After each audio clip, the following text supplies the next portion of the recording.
మహాశివరాత్రి సందర్భంగా ఈరోజు వరంగల్లోని రుద్రేశ్వర ఆలయంలో ఉన్నటువంటి స్వామివారిని దర్శించుకోవడం జరిగింది. కాకతీయులు పాలించినటువంటి ఈ సామ్రాజ్యంలో వందల వేల శివాలయాలు, అంటే ఆ రోజులలో ప్రతి గ్రామం, ప్రతి పల్లె శివనామ స్మరణతో మారుమోగినటువంటి సందర్భం.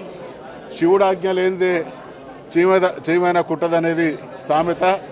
కాకతీయుల కాలం నాడు నిర్మించినటువంటి వేలాది దేవాలయాలలో ఇవాళ మహాశివరాత్రిని పురస్కరించుకొని కోట్లాది మంది భక్తులు వారి కోరికలను, వారి కష్టాలను, వారికి ఉండేటువంటి సమస్యల్ని, ఆ స్వామి పట్ల వారికి ఉండేటువంటి భక్తి ప్రపత్తుల్ని చాటుకుంటున్నటువంటి సందర్భం.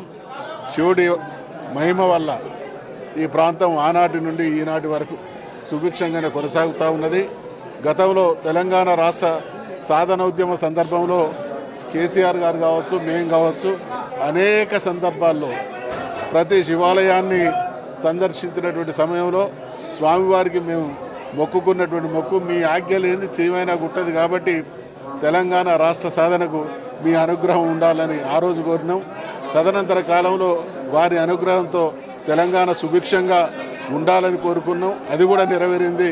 కానీ అనుకోని పరిస్థితులలో ఈరోజు తెలంగాణ ప్రజలు ఇబ్బందుల పాలవుతున్నటువంటి సందర్భంగా నేను స్వామివారికి గతం లాంటి మంచి మా ప్రాంతానికి ప్రసాదించమని మొక్కుకోవడం జరిగింది.